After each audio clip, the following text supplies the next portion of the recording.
We will open Tuesday, December 7th, Pearl Harbor Day. Another meeting. So, need approval of the agenda. So moved. Second.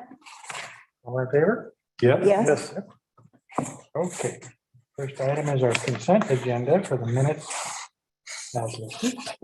Okay, and I have a few corrections. I did send Jennifer a correction, and it just had to do with what I was quoted as saying why I didn't vote for the money. It's on page 5 of 6 on the November 9th. And I've just given her what I wrote, and she said she'd include it, but I thought I'd bring it up. Okay.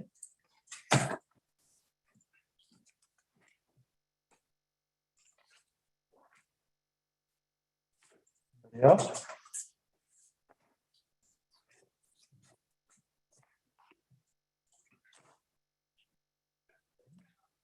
Need a motion? I move to approve the minutes of the November 2nd regular meeting, the November 9th work session and special meeting, November 17th special meeting, and with including the corrections that Councilor Risley noted. Second. All in favor? Yes. Yes. Yes. Okay.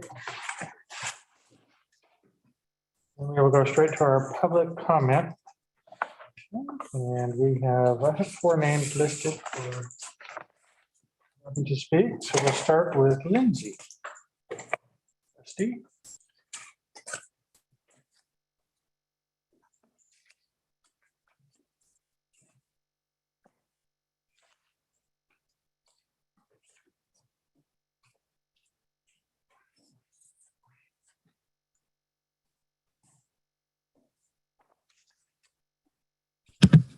Can you hear me? Lindsay. You can hear me? Sorry. Yep, go ahead. Can you hear me? Sorry. Yes, we can hear you, Lindsay. Okay, sorry. Yeah, I asked to speak tonight out of concern of the ballot box being opened prior to the election date on November 2nd and the 2 conflicting accounts in the Daily Historian and the Gazette. And it is my understanding that the ballot box was opened by 2 city employees on a Sunday, a non-business day, without getting permission or contacting the county clerk's office first. And there was not a neutral third party present to witness the box being opened. And I want to say, obviously, it's a huge conflict of interest for city employees to open the ballot box during this particular past election. And I want to read off of the CISA official website of the United States government on ballot drop boxes that only an election official or a designated bipartisan ballot drop box collection team should have access to the keys and or combination of the lock. And those members should have a chain of custody log, sign the log and record the date and time, security seal number at opening, and security seal number when the box is locked and sealed again. And I know a lot of people that were aware that the City Hall employees had keys to the ballot box, and there was distrust in those City Hall employees that led to those votes either being mailed in, and some did not get into the county clerks in time, or drive all the way up to Astoria to drop off the ballot, or drive to Seaside and drop their ballots off there. And unbeknownst to those people that dropped their ballots off in Seaside, those votes were not counted. And I know that this also is a huge conflict of interest for most council members, as the current outcome of the election is in favor of your individual interests. And I fear that compromised judgment will interfere with accountability, decisions, and actions taken by you. Those are my general concerns. Okay, thank you. Next, we'll do Laurel Hood. She's up there.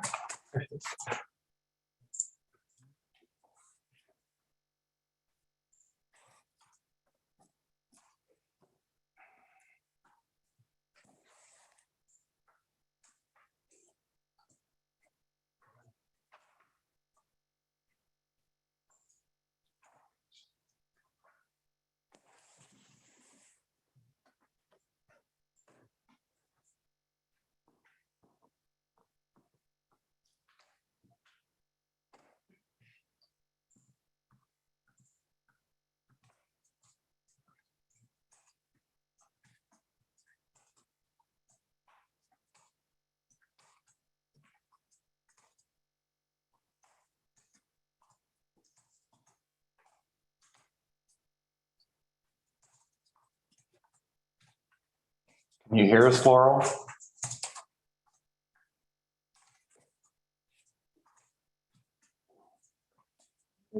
Yeah, you need to unmute yourself, Laurel. I'm an analog girl. Not sure what's going on there. Jackson. And I am my ballot me from the early Pleistocene. I've lived in Cannon Beach for over 48 years now.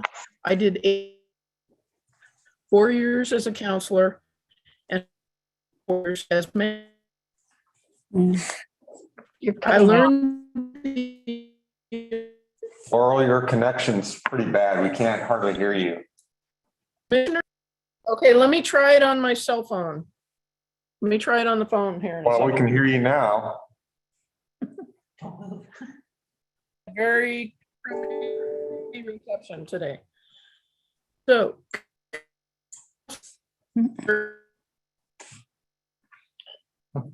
Consideration. There were a few times where folks did not.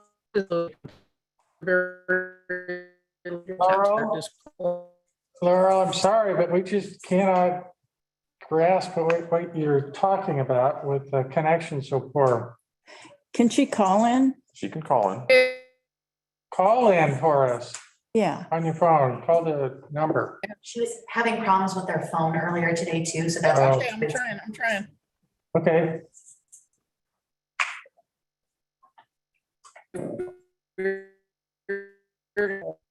Thank you for your patience. So weird. I can't fix that. Her number's on the list though, if she does call in.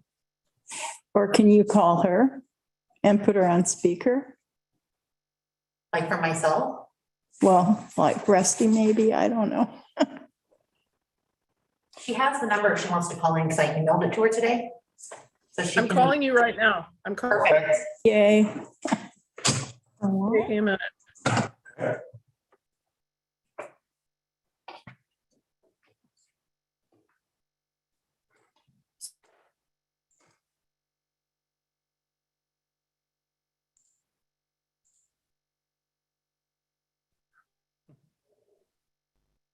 Oh, man.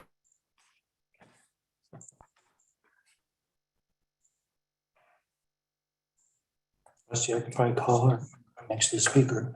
Okay, can you See the number hear me yet? now? I don't see the number yet.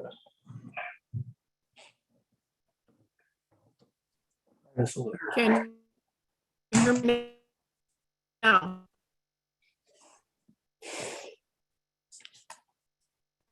No, it's not working.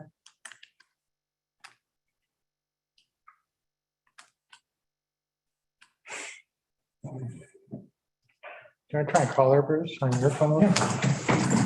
Well, I'm gonna try and call you on the cell phone from our cell phone. So hang on just a little bit more.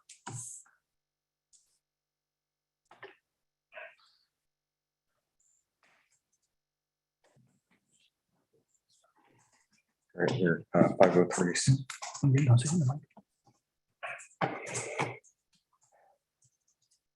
Can you hear me now? Yes, we can hear you. Keep talking. Okay, I'll start over. Okay.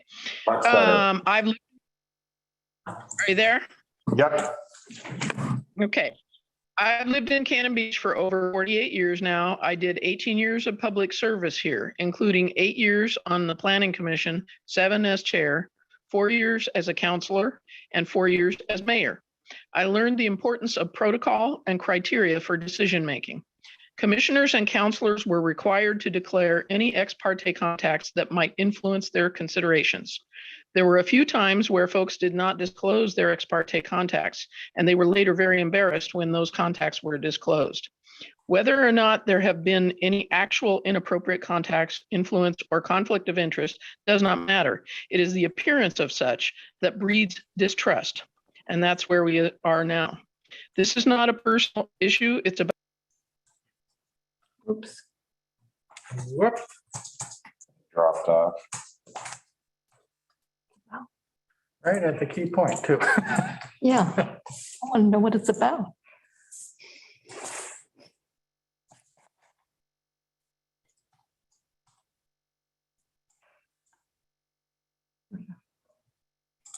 I think it's the other one that didn't work. Can you hear me now? Yes. Okay, try again. Okay, so I am one of the people who put my ballot in the Seaside box because I was concerned that the integrity of the drop box in Cannon Beach was compromised. There was nothing on the ballot box in Seaside or instructions on the box itself that would indicate that my vote would not count. I was not the only person who put their ballot in that box. When I looked online and saw that my vote had not been counted, I called the county clerk and elections office and spoke to Tracy Kravanko. She told me the box was supposed to be locked, and I told her my ballot went in. She said she would retrieve it in a few days and said that she would give me credit for voting, but would not count the ballot. I asked if there was any appeal to that, and she replied no. The ballot instructions say to return the signed and sealed return envelope to any of our official ballot drop sites. I followed those instructions. Had there been a notice on the Seaside box that it was not in use for this election, I would have driven it to Astoria.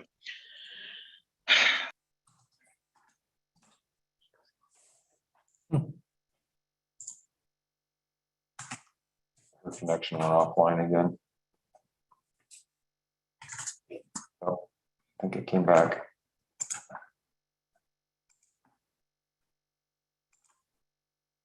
How much of that did you miss? So we were, Astoria. you would have driven up to Astoria, you talked to Tracy. Right. Yeah, and the vote was so tight. My concern is there is a perception of an integrity problem here on this election. And I did everything I could to get my vote in on time in the way that was I was instructed. And I am heartbroken that my vote has not been counted. So I just wanted to thank you guys for listening to me. Thank you, Laurel. Okay. Goodness. Next one is Shelley.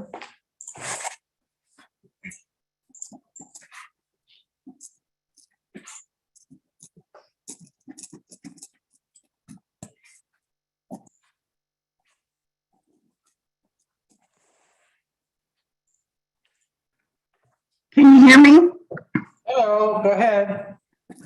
Hi, thank you for listening to me. I have the same concerns as the previous two.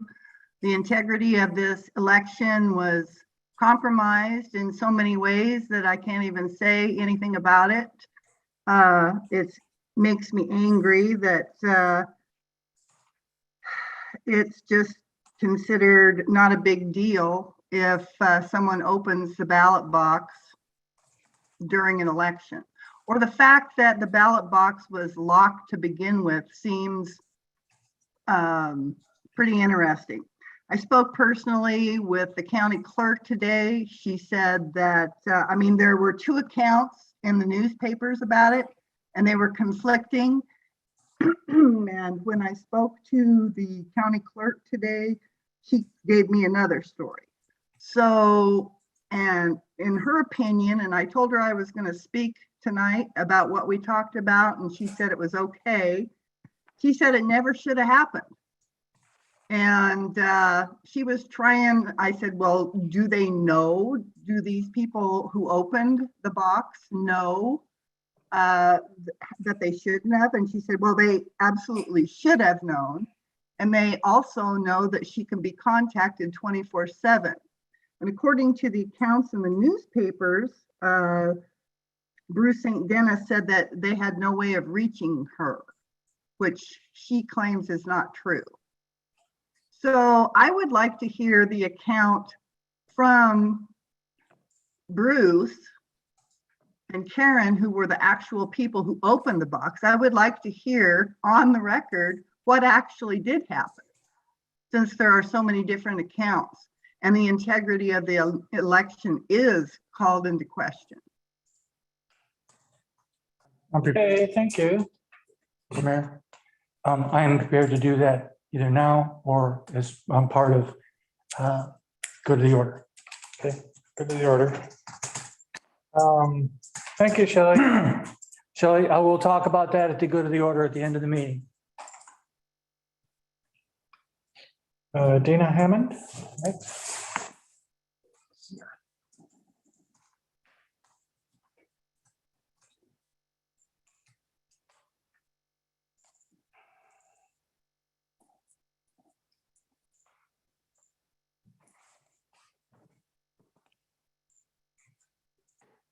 Mr. Mayor, I would like to ask for consideration for me to be able to respond after the public to be heard portion, because so many people have heard the allegations and nobody has heard from me. So I would like to have the opportunity, since people are questioning what was done, to go ahead and respond to them. Okay, you want to. We have Deanna on there. Anna, Hi, can you guys hear me? you can, go ahead. Thank you for hearing my comments this evening. And I do understand that I did hear what Bruce just said.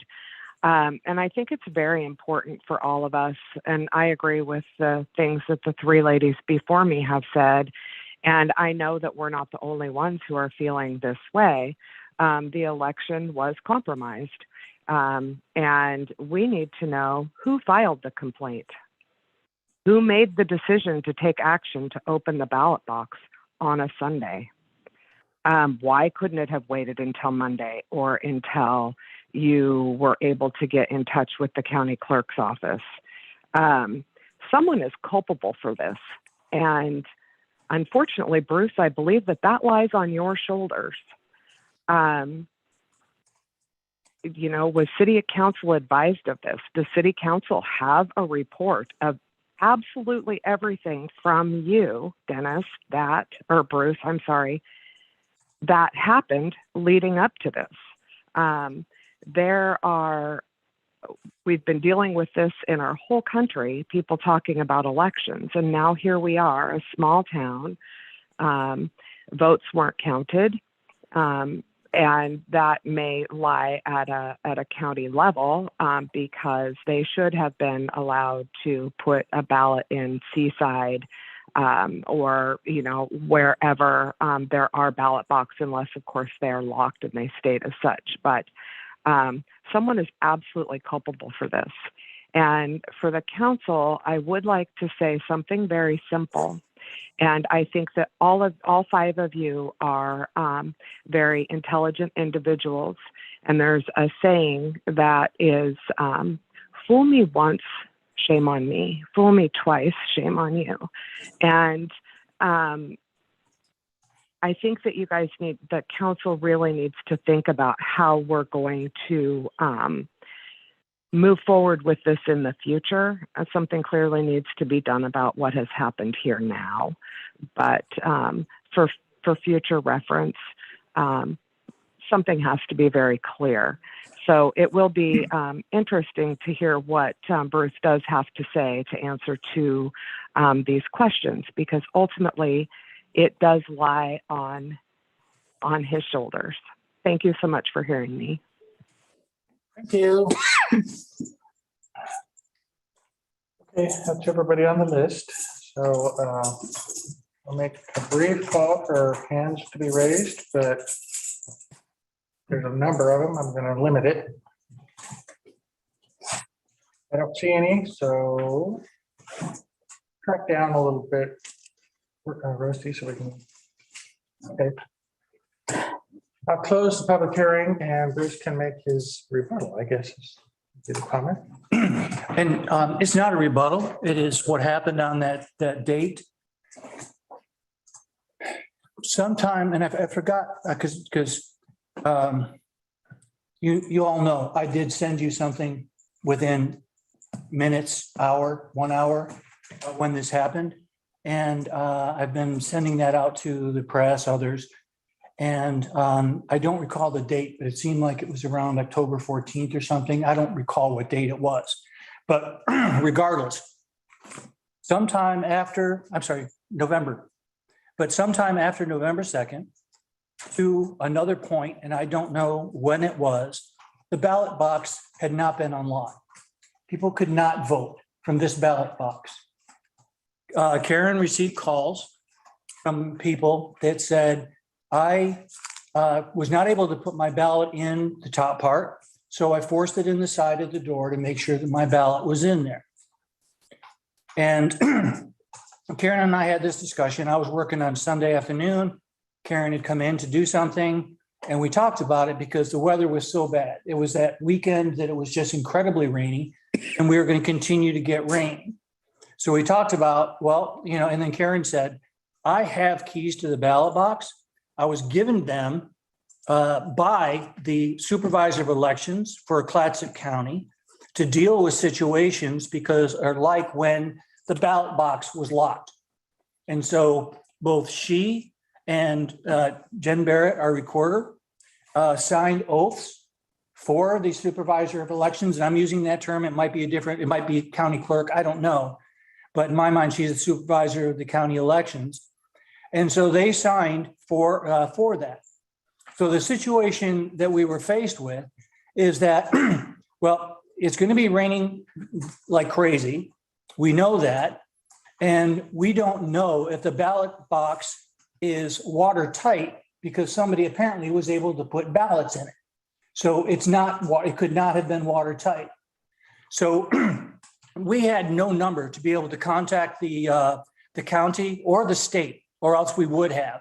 We got a phone number from the county probably about a week or two after all this happened and said, you can call me on my cell if you want. We did not have that on that Sunday. So we were looking at a situation. We knew that this was going to be a contentious election. And so we had the keys. Should we open up the ballot box just to move the ones that were on the floor of the ballot box and put them into the box itself? And we thought long and hard about what the implications might be, but it was ultimately my decision. And my decision was based on my concern that what would have happened had the ballots that other people might have been put in the side been unusable. And then it would have been, you know, was it my ballot that was lost? You know, what could have happened? So it was like, okay, we will go out and we'll have two of us there and we will go out and we will open up the box and we'll just pick up the ballots that are on the floor and put them into the box, which is easily accessible if the ballot box is not locked. And we waited for a break in the weather and then we went out and we did exactly that. Now, if we were trying to do anything nefarious, we would not have done it during the day in the daylight. And I would not have written to the council and city attorney and others to say, we just did this and this is why. So there was we could have easily, if we wanted to go ahead and somehow mess with the election, we could have done it. And no one would have ever known had we done it at night. And that was not what happened.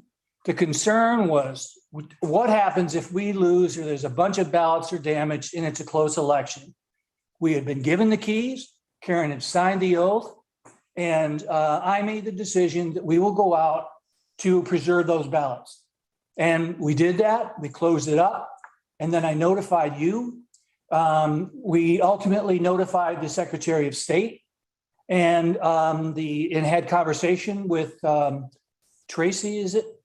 Yeah, with Tracy, Stacy, I'm sorry if I don't have the name correct. We finally had the conversation. Jennifer, as the recorder, was involved in that conversation. And I'm a little surprised because when we explained to her what happened, it was like, well, you didn't break any rules, whatever, just let me know next time. Since then, I've read quotes that it shouldn't have happened. They never should have done it. Well, I had no guidance other than common sense that if you can slip a ballot into this box, then it's not watertight. And I knew what potentially could happen if the ballots were ruined. And so it was simply a matter, it probably took us a minute and a half. Open key 1, open key 2, open it, pick up those ballots, put them in the box where they should have gone into, had the ballot box not been locked, close it up, done, send a notice to you all. So that's what happened. That was the why. If we were trying to do anything that we wouldn't want to get caught, we wouldn't have done it during the day. And I've been perfectly clear about everything that's happened throughout that process. So that is what really happened. And that was the time frame and the whys. And I'm happy to answer, excuse me, I think we've been through this with council, but I'm happy to answer any questions you might have. Or if you want to delay them, we can do that. But I want to make sure that everybody heard what really happened on that day. And it was my decision. What Karen's participation in this was that she had signed the oath and she had the keys. It was my decision to try to go ahead and protect those ballots without any other information available. That's all I have to say. Any questions for Bruce? Can you explain why it wasn't unlocked in the first place? No. And I don't know, and I don't know how long. It wasn't until that Sunday that Karen said that the box was not unlocked, which I couldn't understand. And then, excuse me, and that people had said, we went to vote. It was not unlocked. I forced my ballot inside to make sure it got in to be counted. I can address that question. The ballot box has two parts. There's an arm that closed the lever, and there's another spot that you have to unlock. The person who unlocked ballot boxes this year was new and had never done it. The county did not know that the ballot boxes were not completely open. I looked at it and thought it was open because the arm was gone that says this ballot box is closed. I never thought about pushing my hand to see because visually it looked open. When we contacted Tracy, once we heard that the ballot box wasn't open, she came down within probably an hour that day and unlocked it and realized what happened. They checked their box up in Astoria and the same thing happened. They checked the box in Napa and the same thing had happened. So it was the county is the one that's in charge of locking and unlocking it, not city staff. And it was just an error. A new person did it. They didn't realize it. And so the county had to go do that to all 3 ballot boxes. And so there was a period of time that anybody that did vote had to force it inside. Okay, thank you. Okay, then, let's move on. I just want to say one other thing. Folks said that the articles were conflicting. I sent a written statement to both papers, and so they could use whatever they wanted from my written statement, but I don't believe there was anything I said that could have been in those stories that was inconsistent because I only provided information in writing. Okay, our next topic is public hearing for the SDC System Development Charge consideration. This is a public hearing for the purpose of considering increased system development charges. At this time, pursuant to ORS 223-304, I will open the public hearing in order to give any interested party a chance to comment on the proposal. I have 2 names.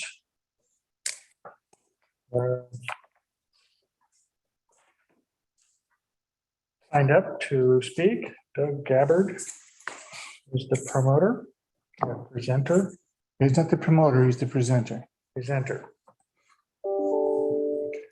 Yes, sir, I think we have to open the public hearing. Just did. Okay, was that opening? Okay. Yeah, so then the next one would be staff present your report, and this is where Bruce will introduce Doug. And Doug will give us a PowerPoint, and then we'll open up for public comment. Present your report then, Bruce. Okay, I think that pretty much said everything I'm supposed to say. Doug Gabbard is the individual with the firm that did the system development charges. And I will let him go through and explain all of the information as far as what SDCs are, those sort of things, why we might consider imposing them. And this has been discussed at a workshop prior to today. And so based on the direction we got from council at that meeting, we have gone forward to schedule this for a public hearing. Thank you, Mr. Mayor. Okay, so we have Doug and Zach. Good evening, ladies and gentlemen. I am Doug Gabbard with FCS Group, and I am delighted to be with you to be talking about SDCs.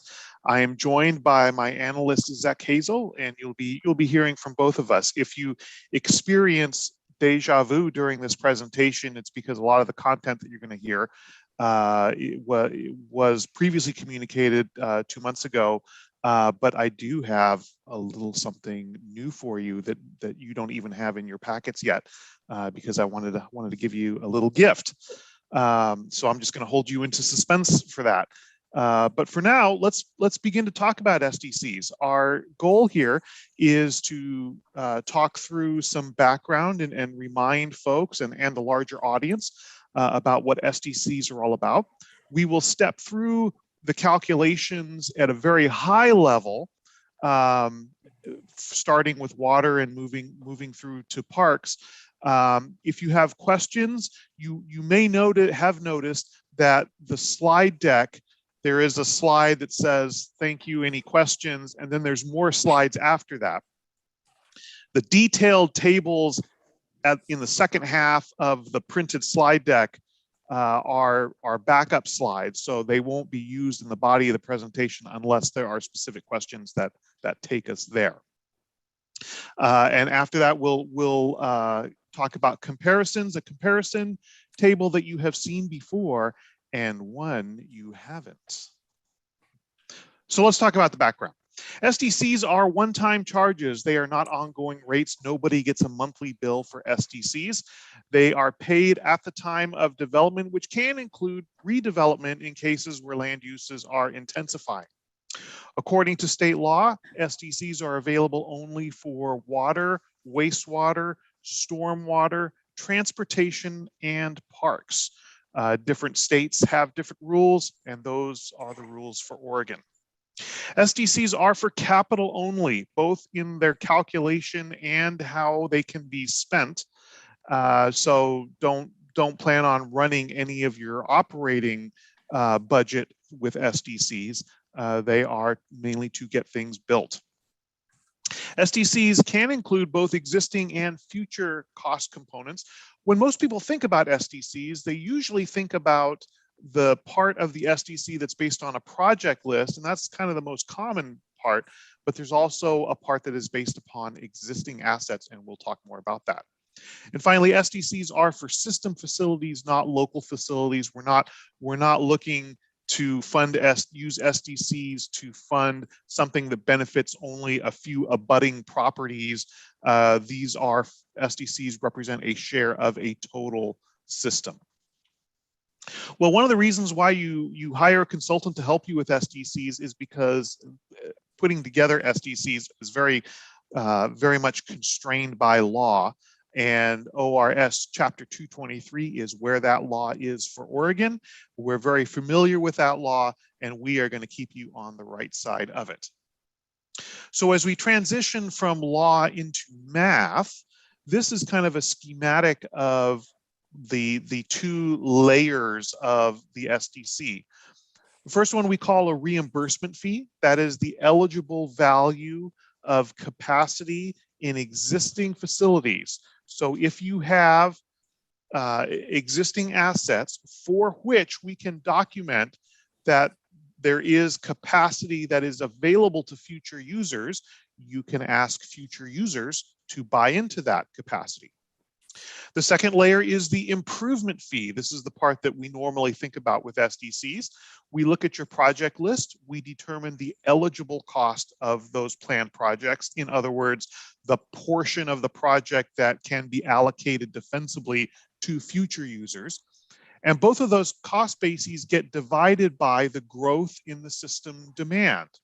And once you do that division and add up the two layers, you have your total system development charge per unit of demand.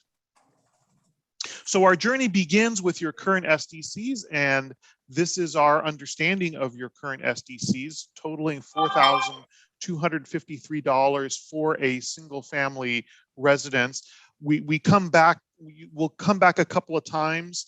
Whenever we're doing comparisons, we always compare to a single family residence because that seems to be kind of the universal apples to apples way to think about SDCs, especially if you're comparing them with other jurisdictions. We do want to make note that there might be in the future a time when you will want to charge a transportation SDC. And if you do, you will want to modify Chapter 3.16 so that you can charge a transportation SDC. That particular infrastructure system was left out of that chapter. And so before you charge it, you should put it in. So I'm going to turn it over to Zek now, and we're going to get more mathy still. Okay, thank you, Doug. Am I coming through okay? Yes. Yeah. Excellent. All right, so we're going to start off our SDC calculation by looking at water. So in this panel here on the top third of the panel, essentially, you can see the full cost basis of the water SDC. The improvement fee is about $87,000. The reimbursement fee is about $22,000. And the compliance costs, that's the cost of performing the methodology update and also administering the SDC, that's $20,000 there. So the full cost basis is just shy of $130,000. Now, that is the top half of the SDC calculation. The denominator is your growth in meter capacity equivalents. That's MCEs that you see in the middle of the panel there. So the growth in meter capacity equivalents through the forecast period is 64. And when we divide those cost bases on the top half by that 64, you can see the various components of the SDC on the bottom part of this panel. And the full SDC is 2,034 for 1 MCE. And this next slide here will show you how this SDC pans out for various different meter sizes. So on the far left-hand side, we have the different meter sizes that can be built in the city. And then in the next column, we have the meter capacity equivalents by meter. And a meter capacity equivalent is really a measure of flow. So the 3/4 inch meter has a certain amount of flow, and a 1 inch meter has about 2/3 more flow than a 3/4 inch meter. So that the SDC must be 2/3 larger for a 1 inch meter than a 3/4 inch meter. And you can see that on the far right-hand side, that last column, you can see how the SDC scales based on the MCEs for each meter size. So 2,000 for the smallest meter, which is what you're going to put in most single-family houses, all the way up to a very, very hypothetical number for a 10-inch meter of 155,000. So next up, we're talking about sewer. This should look pretty similar. Now in sewer, we have a slightly higher reimbursement fee than in water. So the improvement fee cost basis there is $86,000. The reimbursement fee is just shy of $204,000, and the compliance costs are the same as in water. The total cost basis is just shy of $310,000. And for the sewer system, we're looking at the same growth in MCEs of 64. And that computes to $4,849 for the full SDC per meter capacity equivalent that you see on the bottom there. And likewise, as with water, here is the full schedule for all of the various meter sizes that will be constructed in the city. And on the far right, you can see how the SDC varies for those. Next up here is stormwater. So this is a little bit simpler. We have a very small improvement fee of 22, almost 23,000. The same compliance costs as for the other two SDCs. And in this case, we're going to be dividing by equivalent service units. And those are essentially the average impervious surface area of a single family home in Cannon Beach, which I believe is 3,125 square feet, if I remember correctly. So dividing the cost basis by the growth in expected equivalent service units, we get a total SDC per ESU of $424. All right, well, Zach did that so well, I'm feeling left out. So let me take this through transportation and parks. So we did have a lot of conversation with the city staff about the transportation SDC, and what that conversation uncovered was that although there is a set of projects for transportation, the projects that have been articulated are entirely for repair and replacement. And any projects that would create new capacity would be developer driven. And so there's no list of that. And so that led us to the conclusion that there really is no basis for a transportation SDC. We understand that you are working on a transportation system plan. And once that is completed, that might provide some useful fodder for revisiting the idea of calculating a transportation SDC. And it might be good to look again at that time. And finally, there's parks. So parks, we have the improvement fee cost basis of $372,000. Compliance cost, do you notice that for all of these services, the compliance costs tend to be in a very narrow range? That's not an accident. The variation has to do with variation in the time periods covered by the different forecast periods for each of the infrastructures. But it's all in a very narrow range. It's always a little over $20,000. The growth in residents of 783, we divide that out, and we have an improvement fee per resident of $475, a compliance fee per resident of $35, which leads to a total SDC of $510. Since that's per resident, we don't charge residents, we charge land uses, and specifically for example, a single family land use. And so we use census data to determine that the average dwelling unit has 2.19 occupants on average in the Cannon Beach area. And so that leads us to a total calculated SDC of $1,116 per dwelling unit. So to remind ourselves of the comparisons, you've seen this before, and we thought that this was a relevant selection of different jurisdictions to show kind of a range. But let's get even more broad. And this is the new guy that I was able to do, but only after I had already turned my slides in. So you have not seen this yet, and I'm happy to provide you a version of the slide deck with this in it. But I downloaded data from the League of Oregon Cities. They have a data portal of all SDCs that they have in their records, which required cities to respond by survey. And this data is for 2019. And I've shown, these are box plots, and I'll explain how to interpret this for each infrastructure type, sort of in ascending order of the median SDC that is being charged throughout the state, for which the League of Oregon Cities has record.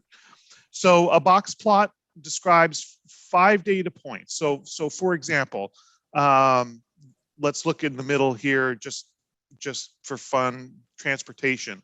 There are 5 data points represented here. At the top of the line is the maximum transportation SDC that the League of Oregon Cities has on record. You can see it just eyeballing it looks around $13,000 area for a single family residence. This point here at the top of the box is the 75th percentile. That means 25% of the observations are above, 75% of the observations are below. I'm eyeballing it here. It looks like it's a little over $5,000. The line in the middle of the box is the median. Half of the observations are higher, half of the observations are lower. The bottom of the box is the 25th percentile, and the bottom of the whisker down here is the smallest, the lowest observation. And so this gives you a sense of the distribution of each of the individual SDCs and then the total SDCs. And it's interesting to note that just focusing on the total, the median SDC charged in Oregon for all systems looks, eyeballing it, around $12,000, but there are serious outliers, with the highest being over $40,000 for a single family residence. So what we are proposing is a total SDC of $8,400, which would put you kind of squarely in the bottom of the box, which means between the 20th and the 25th and the 50th percentile. So I thought that might be information you'd be interested in. It's a broader perspective than just the few individual cities that we selected for the table on the previous slide. And that's what we got for you. So we'd be happy to entertain any questions that you may have.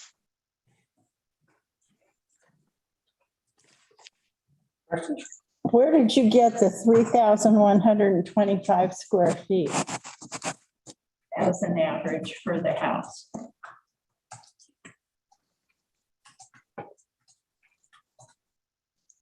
Did you hear that, Doug? I did. Zach and I are looking now.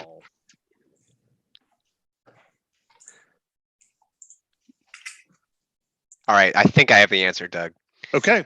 So the city charges the stormwater fee using the ESU system that we are proposing here. So it matches how the city currently charges its stormwater fee. So we assume that there's no change in the current way the fee is being charged. And at some point, the city decided that 3,125 square feet of impervious surface area represented the average house. It's not the house. Is it the lot, the house and the lot, or just? It's assumes 325. The impervious area, so that would be the roof area, driveways, that sort of thing. Yes, Okay. it is the total impervious surface area on a lot where a house is built. Okay, because it's confusing, because our average is not 3,125 square feet for a house. Until you throw, yeah, it's not interior. Okay, You throw in the driveways and everything else, then you might get there. It's impervious surface area. thank you. You bet. Okay, no more questions? Thank you, Doug and Jack. You're certainly welcome. Would you like us to hang around to possibly address any questions, whether from the city council or the larger audience? Yes, please. Yes. Okay, first we will go to our, if there's any interested party wishing to comment on the request. I have a commenter lined up, Randy Neal. Rusty, if you would put this up.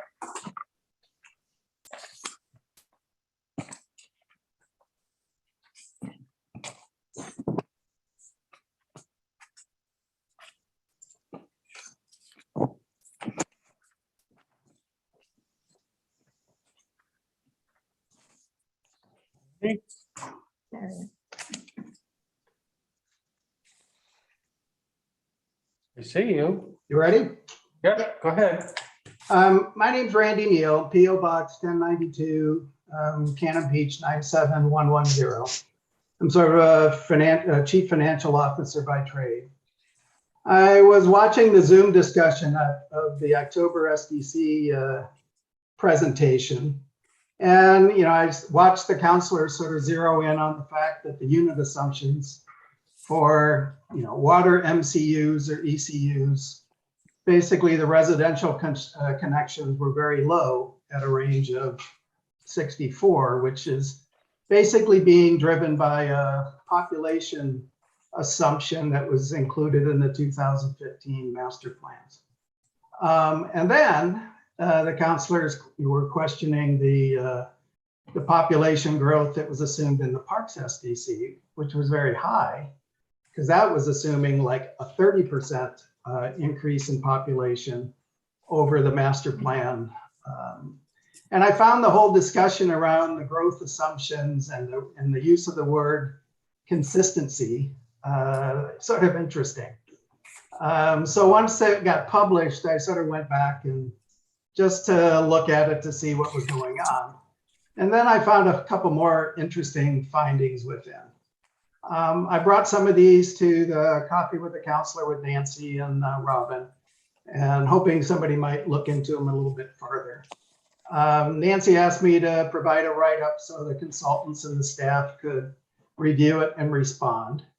I submitted that a week later on Monday, November 22nd. Those notes, I think, are in your package, and hopefully you've looked through those. I haven't really received any input back, and I'm assuming, there'll probably be some type of response or rebuttal tonight. And I'm hoping that I also get some time to provide inputs and a rebuttal maybe at a later date. The package that was presented to you in October was pretty cursory, basically the same thing you saw tonight. The only data that's really relatable to you, the counselors, is unit growth. It's basically the only thing in there that has any degree of substance that you can relate to. There's no detail presented about costs. There's no description of any projects that are incorporated in those costs. There's no detail about the expenses that are involved. And sort of given that style of presentation, it's hard to me that the counselors have any good ability to understand what they're signing up for and what those projects are and what they mean to the people who are going to be charged these things. Eventually Doug sort of explained consistency, because in the beginning it sounded like, well, as long as we use, the unit, the populations assumptions from the master plan with the projects that are in the master plan, everything is good. But later, I think he explained it as if the master plan project costs and if the master plan gross assumptions are consistent together, then the rates are probably good and solid and valid. But I would argue it seems like what we have here are inconsistent growth assumptions paired with inconsistent costs and projects. And I believe they're sort of out of line with the intent of an SDC. I raised 6 areas of concern. One is the growth assumptions.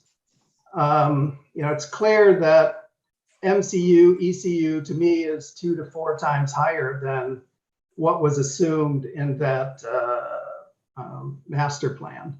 And I can go back and look at actual fees that are charged in the actual city budgets, and it's going to range from 6 projects a year to 12 projects a year over the last 5 or 6 years.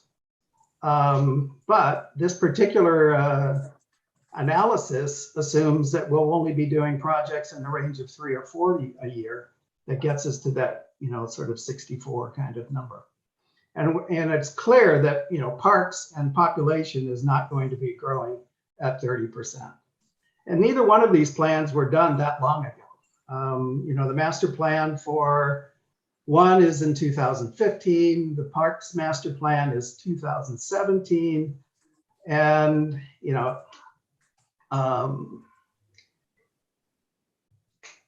it just seems like we should do a better job of finding and using the right denominator that we want to use for that. And my guess is, one good denominator could actually be, how many open lots do we think we're going to connect, kind of thing. Because, I don't think we have a good handle on population, and I know we don't have a good handle on how population translates to connections and square footage and park users and whatever. A second one is the sum of all of those pieces that says these are the costs to calculate, total up to $60,000 to $80,000 for each of those four things. And basically what's happening is they get divided by a number like 64. And basically $1,000 of the $8,000 is basically the cost to calculate this SDC and or the calculate to maintain the SDC for some future time. That seems excessive to me. I'd hate to be the one to explain to a developer that, $1,000 of the $8,000 is just to decide to calculate what this SDC was. If we use a different denominator, that number could drop to a quarter or half, of what that is at this point in time. To me, a simple suggestion might even be just cap it as a 5% of this is, an appropriate overhead that should be applied to do this type of calculation. A third one is that was obvious is over 90% of the park's SDC is driven by one multi-million or a large $1 million plus project. It's called the NECA school site. It was listed in a master plan, but it doesn't have a cost estimate in the master plan. So obviously somebody's gone through and pulled together an estimate of what that might be. And it's in this package as $1.2 million. So here's an interesting one of the park's master plan doesn't have any cost estimate, but let's use, the population of 30%. Maybe we should go back and look at them both and pick the right thing that we're really trying to understand. And as it's presented, an SDC, is asking to that 30% of that $1.2 million is to be picked up by new developments. And when I saw that, a couple of different questions came to me. One was, who on council has ever reviewed the scope and the assumptions that was put into this estimate? Has anybody even got a plan or a diagram of what that, site improvement would be? I follow some things about the city, but Anika's, park site, I don't believe has gotten along very far to understand that. And if we're assuming that 30% of those costs need to be borne by, new developments and new residents, what's the assumption going on for the other 70%? And then, another question comes up is, I always had the understanding that much of the school and that particular park site was going to be funded by the tourism and lodging tax and, how all that flows through the city. And lastly, related to the parks one was, this is such a big chunk of that particular SDC. It seems like it should have been presented in the package and provided with enough detail for you guys to talk about. Likewise, the sewer SDC is really skewed by a very large past project. This SDC has a major increase from what it used to be to what it is. And basically that one past project is, the $5 million wastewater treatment renovations from, it appears to be 2008. And this basically goes back to that same, question about consistency of assumptions. The calculation says the SDC must cover 3% of this $5 million, which is $150,000. And, divide it by sort of 64, you're starting to talk $3,000 just for that one element. And the assumptions also say that, we've got 2,000 connections already. This other 64 would be 3%. So then we'll be at full capacity, and this, these new projects should pick up 3% of the cost of the wastewater treatment plant. My guess is we have a lot more capacity than 3% more. And maybe the right number that new projects should be picking up is 0.5% or 1%. You know, we should really understand what is the real growth and what is the real capacity as we apply these SDCs. Another one isn't so much a concern, but you know, I keep hearing that, you know, we can't do a transportation SDC until we have a master plan.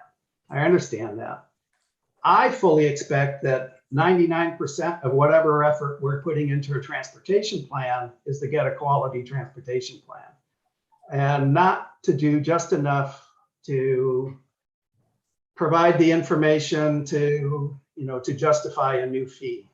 And I'd only bring this up because, you know, the city's current budget for, you know, that was adopted last June is already assuming dollars are going to be collected for this, you know, sometime between whenever the transportation gets done and June 30th.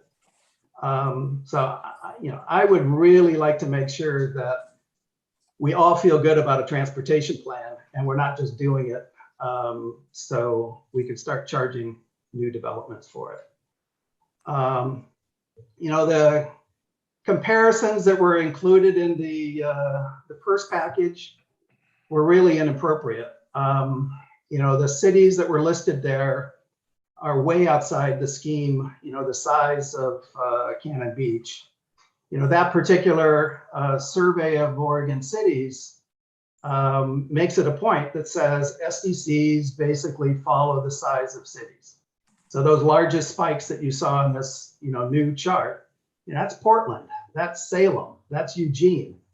You know, that list of Oregon cities also included information, you know, that survey also included information about Sisters and Waldport and Yachats and Yamhill and Banks and Cascade Locks and La Pine, all of which are much more in the range of what Cannon Beach is. You know, I think the way I understand it is SDCs can only be spent on the projects that were allocated for this SDC. So, you know, let's make sure that whatever we're coming up with a charge is appropriate for what we think these future projects are and how new developers and new residents should be paying for them. Thank you. Thank you. I guess we need to check if there's any hands to be raised on general attendees on this. Public comment on specifically for the SDC charge consideration.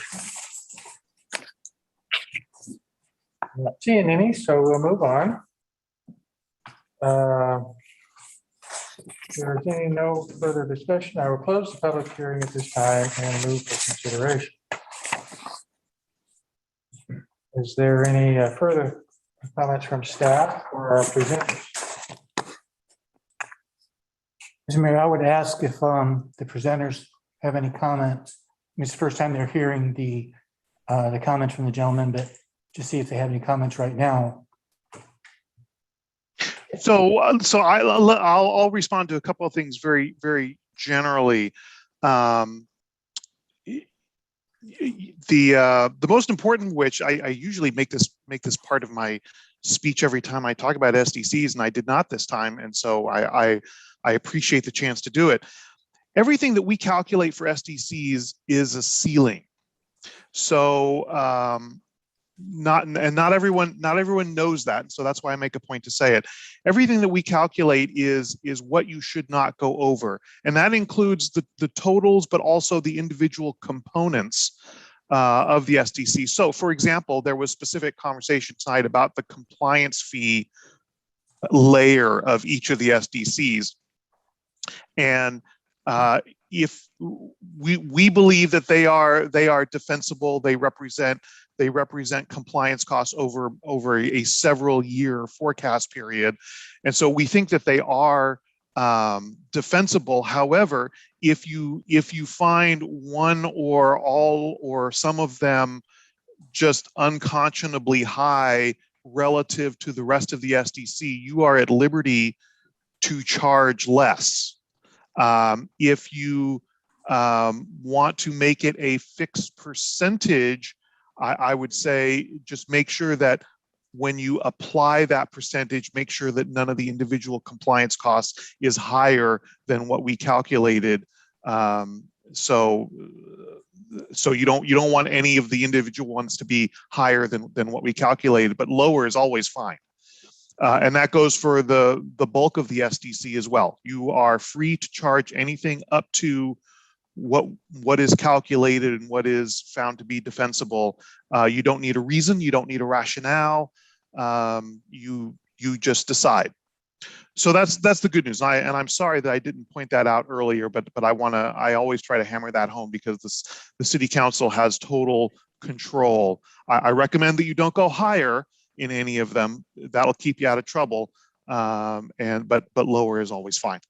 An SDC is always calculated from the data you have, not the data you wish you had. And so as a consultant, if you can get your hands on some better data, meaning better population estimates, better cost data, sure, let's start all over and do a more rigorous analysis. But this is not just in Canopy Beach. This is everywhere. You're always constrained by the data that you can actually develop in time to do the analysis. And so that's, of course, what has happened here. This was all rinsed through city staff, and the data that we have is acceptable for a defensible fee. And so you should feel comfortable moving forward. But if you want to pull back and wait for better data, that's certainly your prerogative. I'm gonna stop there. If there are more specific things that you'd like me to respond to, I'd be happy to do that.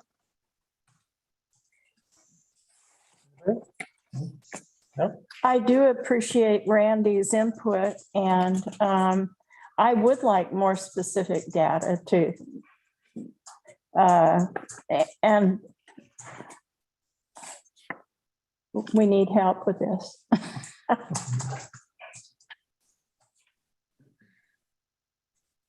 But speaking of specific data, I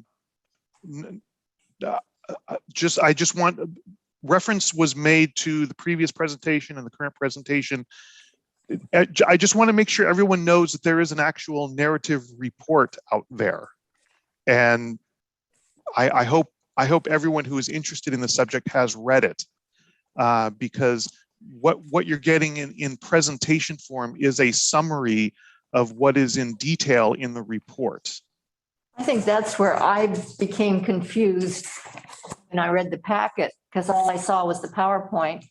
I didn't see the report. And that's when I asked those questions of you, sent those questions on to the staff, and they sent to you.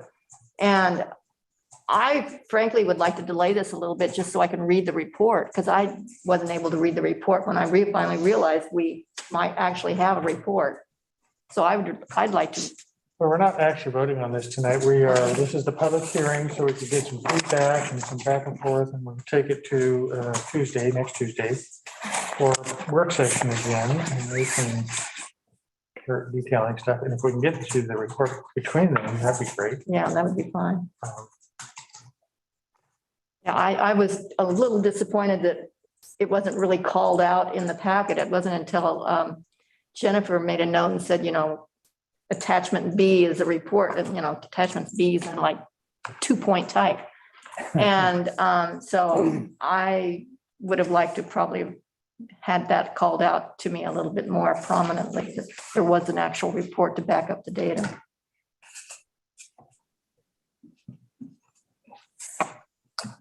Okay.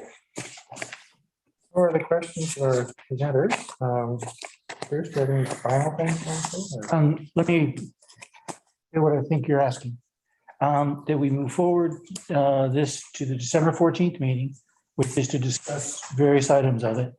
And then in the interim, you folks will take a look at the report itself. And then we can be more specific. For example, if we're talking about projections or whatever, to ask questions, where is this coming from? How was this calculated? That sort of thing. So that we can try to narrow down what your concerns are and then to provide information or to refine data that we have. I want to make sure, when we talk about the report, we're talking about the one that's attached here. Yeah, dude. Attachment C and I guess B and C. Yeah. And that's about some report that we don't have in front of us. Also, it's a link to the website, but I will send you the email tonight before I go home. That'd be great. But it is this information that is in the packet. Is that correct? Or is it? I believe, Jen, that's. It's a link in the packet. Link in the packet. Yeah. So under attachment B of the staff report, it says attachment A is the prezo. Right. Attachment B is a link to the report that's on the website. And then attachment C was Randy's letter. It'll take you to the report, but the report isn't actually sitting there. Okay. Okay, and Doug, and I'm sorry, your partner's name? Zach, okay. If you guys would make yourselves available for December 14th, we'd appreciate it for questions. So with this presentation, we have, my understanding is that we have come to the end of our scope because we are scoped for 2 presentations and we have delivered 2 presentations. So we would be happy to talk with you further about We'll sort that out. Expanding the scope. And while we're talking about it, give me that date one more time. December 14th, 6 o'clock. So at this moment that looks possible, but let's talk further about expanding the scope. Sure, we'll figure it out. Okay, but please plan on it while we're trying to sort it out. Understood. All right, thank you. Thank you. Thanks very much. Thanks. Thank you. Mr. Mayor, can I ask that we do item 5? I think that item 4 might take us a little bit of time. Number 5 is recommendation for the municipal judge. And the recommended candidate has been sitting here for all of this. And I would like to, be able to get him home to family. So if you want, I can introduce that. Sure, no problem with that. We'll jump to the recommendations. Okay, the council appointed a committee to review the applications. There were 3 applicants. Each of us had gone through and reviewed them. And then we did an in-person interview with each. And after we had gone through and gone through the consideration, it was our unanimous decision that we would recommend to the council Mason Benoit, who is a local resident, is a Cannon Beach resident, and has a very interesting experience. And so we would, that's our recommendation. And he is here if you would like to talk to him, meet and greet, or whatever.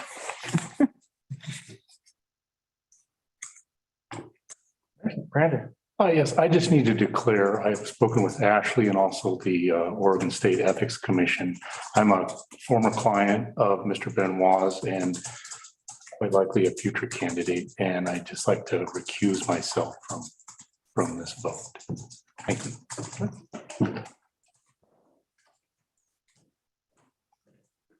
Mason, do you want to say anything?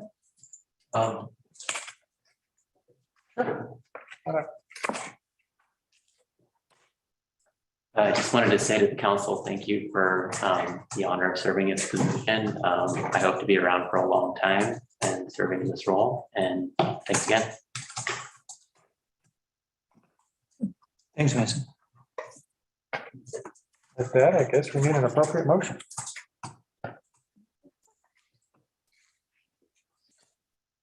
Move to approve the selection committee's recommendation and accept Mason Benoit as the city's municipal judge. Second. Motion made and seconded. Jennifer? Mr. Mayor, can I just make one comment for the record? I did mention that you had appointed a advisory committee, and I want to point out that it was the mayor, the city attorney, and the city manager were the ones that sat in on the interviews and actually are providing you the recommendation. Thank you. Within that motion, we also need to approve his professional services contract, so we can either amend your current motion to include that, or we can do two motions. I'll amend the motion to include the professional services contract. Perfect. Second? Second. Okay. Jennifer? Okay. I have to do. Council President Benefield? Yes. Councilor Risley? Yes. Councilor McCarthy? Yes. Mayor Stidel? Yes. There we go. Thank you, Mason. Thank you. Thank you for coming too, Mason. Appreciate it. And Mason will be starting officially on January 1st.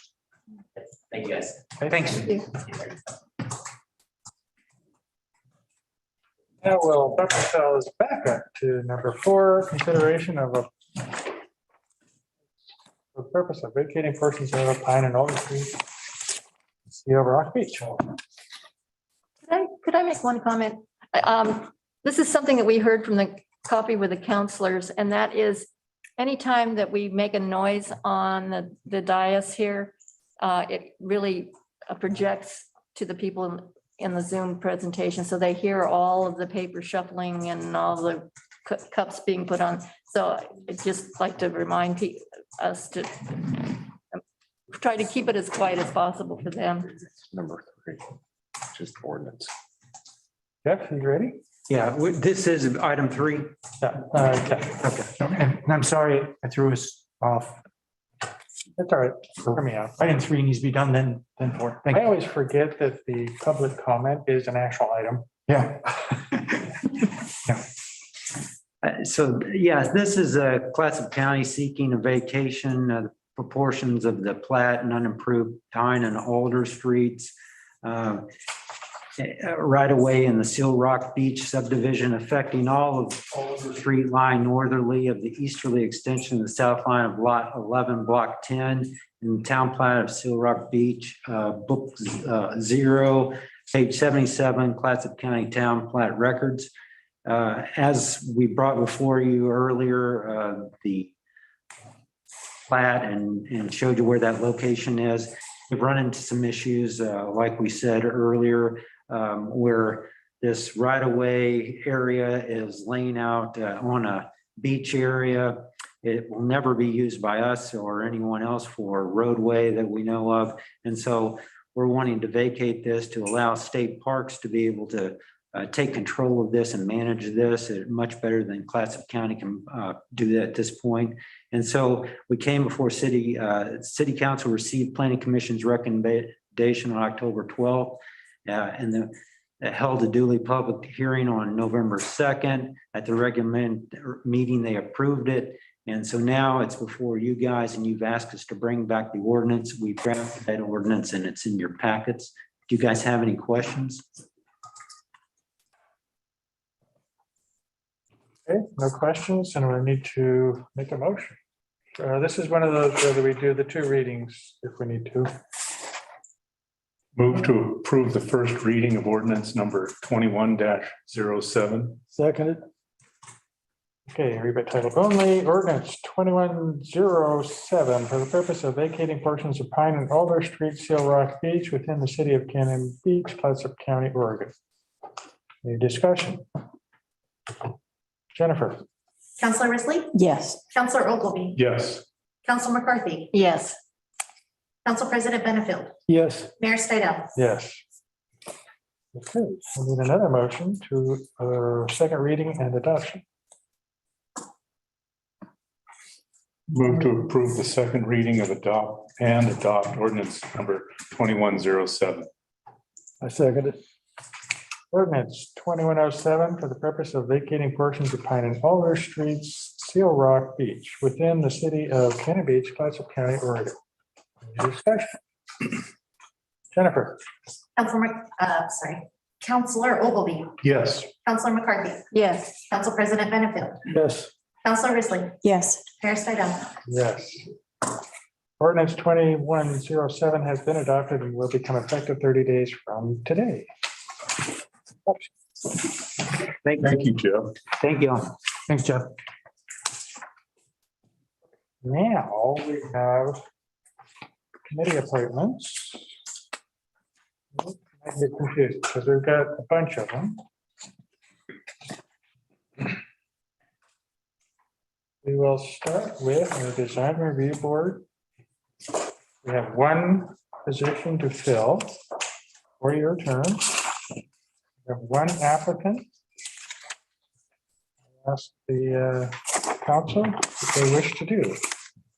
Move to appoint Fred Gast to the design review board. We have a second.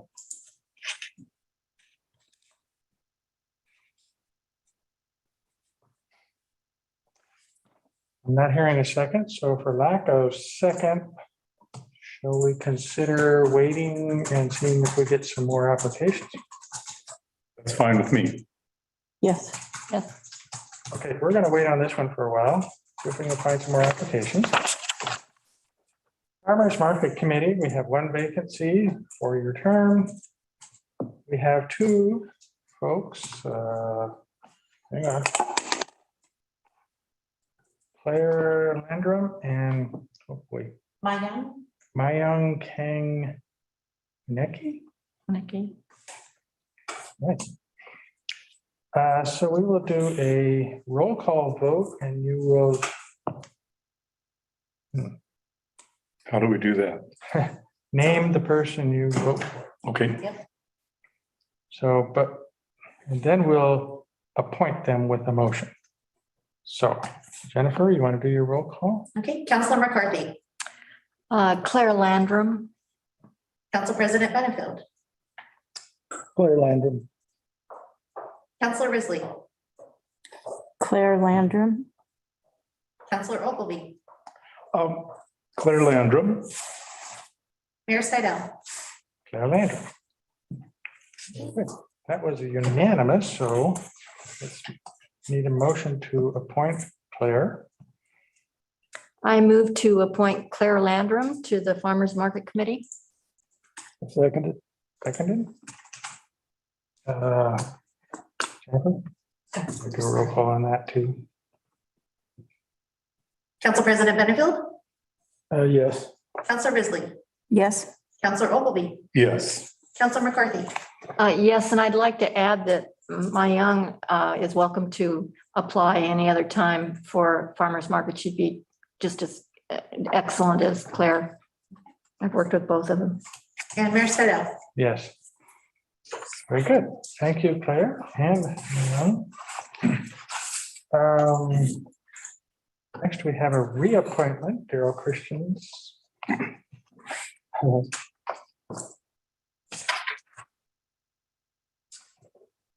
We have either a motion to reappoint. I move to reappoint Daryl Christians to the Farmers Market Committee. Second.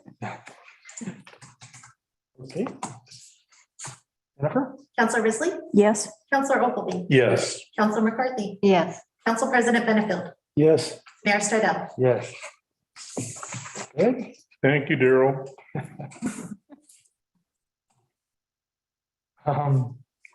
My concern with that is term limits work on these things too, so, oh my goodness, what are we doing 4 years? Planning Commission, 2 vacancies to fill 4-year terms, one being 1/1/22 and one being 2/1/22. That's when they start. That's when they would start, yes. We have 3 applicants, Fred Gast, Ann Moritz, and Mike Bates. We'll do the same thing by roll call. Name the 2 you wish to be on. in the order. Is that how we do it? We can do that, or I can do one for the term beginning January 1st, and we can do one vote for the term beginning February 1st, whichever. Let's do it that way. Okay, Let's do it by terms. and then we can just combine the two in the motion. Wait, there's a problem with that because, yeah, let's just try it, see what happens. Okay, so we're gonna vote for the position that would begin January 1st, 2022. Okay, Okay, Counselor Ogilvy, My vote is for Anna Moritz. Counselor McCarthy, Anna Moritz. Council President Benefield, Anna Moritz. Counselor Risley, Anna Moritz. Mayor Seidel. okay, Anna Moritz. Okay. So we're gonna do a vote now for the term that would begin February 1st, 2022. Counselor McCarthy, Mike Bates. Council President Benefield, Mike Bates. Counselor Risley, Mike Bates. Counselor Ogilvy, Mike Bates. Mayor Seidel. Okay, no problem. There we go. Motion to appoint both those folks. Move to appoint Anna. Anna Moritz for the position beginning 1/1/22 and Mike Bates to the term beginning 2/1/22 to the Planning Commission. Second. Okay, Council President Benefield, Yes. Counselor Risley. Yes. Counselor Ogilvy, Yes. Council McCarthy, Yes. Mayor Seidel. yes. I think we're finally figuring out how to do this. Good job, all. That was a lot of Take a breather. stuff. Nice. And thank you all for everybody who applied. That was kind of refreshing to see our committees being filled up. So let's, where the heck are we? Item 6, Solar Creek Bank Stabilization Project. Jeff. All right, I have Denise Loftman as well on, hopefully online, and hopefully she will speak and do the majority of the speaking because she's much more knowledgeable about the project than I am. We're working with Crest on the Ecola North Bank Stabilization Project, and we put together a memorandum of understanding, which we brought before you, get your approval of that tonight. The Ecola estuary is an important part of Cannon Beach landscape, prominent area. It's historically, culturally, and environmentally a key component of Cannon Beach. In the recent Forest Management Comprehensive Plan and Ordinance updates, it was brought up that there might be other solutions out there posed by the City Council and the Planning Commission. And so after that, we were discussing with Crest, who we're a member of their board as well, and got into discussion with them this project and other solutions. We reached out to the other parties that are on the memorandum of understanding, and we're making steps forward with that. And this memorandum of understanding is part of that, bringing the parties together in a contractual type of agreements where we can all know whose roles and part of the scope of work and deadlines and timelines on that. And so I'll turn it over to Denise and she can kind of develop where we are, update on that, and then what the future project will look like. Denise? Thank you. So I just thought I'd very quickly give you a quick background of where we are with the project and how we got here. So, I had some conversations with Jeff and with Bruce, with members of the Breakers Point Homeowners Association, and I started looking for possible funders to do some bank stabilization work. The great news is this project falls into the FEMA Hazard Mitigation Advanced Assistance Grant Program. And because the new Clatsop County Natural Hazard Mitigation Plan was in the process of being finalized at the time, Jeff had this project added to the city's section in that plan. And so it qualifies for those grant funds, which is great news. FEMA will cover 75% of the cost, and then project sponsors need to provide 25% in match. And so we were originally asking FEMA for a little less in terms of funding, but when I spoke with Crest's Habitat Restoration Program Manager and the project manager who's going to run the project, we do similar type of work, a little more restoration oriented up in the Columbia River estuary. And they were very concerned that we wanted to have enough funds to do hydraulic and hydrologic modeling because of the complexity of the estuary, where the riverine system is going out to the ocean, and then during winter storms we have large waves coming in, and they just felt it would be important to have a model. And so in order to do that, we needed to increase the budget a little bit. And so the goal is to ask FEMA for $160,000. Breakers Point would be able to contribute $20,000 to the project. And when I spoke with Bruce and Jeff, they had said that the city could contribute up to $30,000. And so that would give us enough to be able to move through community outreach, which is required as part of the FEMA grant process. We would also be able to move through hiring an engineering firm, going through the original modeling, creating what we call an alternatives analysis. So what they do is they do the modeling and they look at the area and they give us some different options for how we might address the issue. We'd be able to select the preferred alternative and move through 100% design with the funds that we would have. The other good piece about this is this grant with FEMA is called an advanced assistance project because it is just for design and engineering. Once we get the project fully designed, we can then use, if there are funds available still in the grant, we can use those funds to write. And our plan is that there would be. We can use those funds to write a second grant to FEMA, which would pay for implementation, again, with that 75% provided by FEMA and 25% provided in match. And so I've been working on trying to get all of the project partners to agree to the MOU, and there's been several iterations of it. Surfrider Foundation is going to hold the grant, and the reason that we need a nonprofit in order to hold the grant for us is that if Crest is considered, as a council of governments, we're considered a local government like the city. And if we were to apply, we would need our own natural hazard mitigation plan. We don't have one of those. We don't hold property. We aren't a local government like a city or anything like that. A nonprofit does not need to have one of those plans. And so Surfrider was willing to step up and hold that grant. So that's why they are also a project partner here. But they're ready to sign the MOU that you guys have in your packet tonight. Breakers Point just met 2 weeks ago, approved the $20,000 in match, and is also ready to sign the MOU.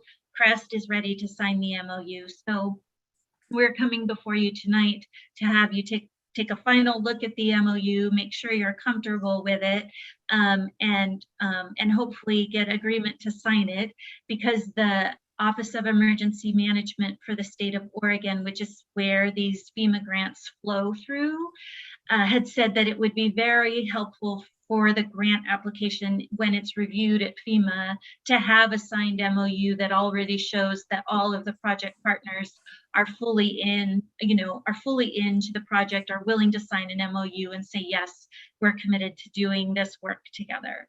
I'll also say that by signing this MOU, the city isn't making any commitment in terms of the implementation part of the project, which would come later.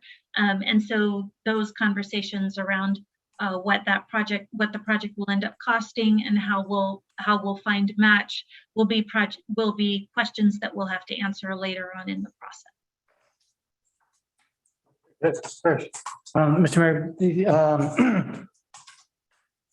these folks had talked to me about the need for additional modeling, and I agree with that in order to be able to make good decisions. And so I've tentatively agreed to an additional $15,000 contribution from the city. But that is your call to make, to approve or not. And if you approve, we will come to you with a budget transfer or whatever is necessary to make it happen. Is that beyond the 30? No, it's 15 plus, Denise, it's 15 plus 15, correct? That's correct, Bruce. Yes. Very good. Concerned about that? I think it's imperative that that area be protected as much as possible. Okay, then it looks like we need a motion to approve the MOU. I move to approve the Cola Creek Bank Stabilization Advanced Assistant Project Memorandum of Understanding. Second? Counselor Risley. Yes. Counselor Ogilvy. Yes. Counselor McCarthy. Yes. Council President Benefield. Yes. Mayor Stidel. Yes. So for all second, do we have to vote? Okay, thank you. You're good, Denise. Thanks, Denise. Thank you. Okay, that. where am I now? Oh, consideration for the holiday, Bruce. Yes, I brought this up to you at an earlier meeting. Council has been very generous and supportive in the past to grant an additional holiday during the Christmas New Year's time. And we had asked, and I think you folks have tentatively agreed to December 30th. This gives, it's kind of like a slow time here in City Hall.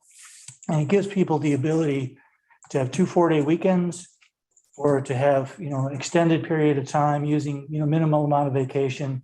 And a lot of people try to take advantage of that and hopefully come back recharged and ready to go. So I thank you for your consideration. That's it. Okay. But we do need to do a motion on this. Move to approve the one-time granting of a holiday on December 30th, 2021 for SEIU and December 31st, 2021 for the Guild as a gesture of support of the staff. Second. Jennifer? Counselor Ogilvy. Yes. Council McCarthy. Yes. Council President Benefield. Yes. Council Risley. Yes. Mayor Stidel. Yes. On behalf of the staff, I thank you very much. Thank them for us, for all they do. Yeah, and I do mention that y'all are very appreciative of what they do. So thank you. And the union, the SEIU union and the guild also, so thank you very much. Yeah. That was funny. We can't give people a day off without having the unions agree that we can do it. I'm like, but they always do. So. End of year report from Facebook Awareness Program. Hey. All ready to talk about our favorite rock. All right.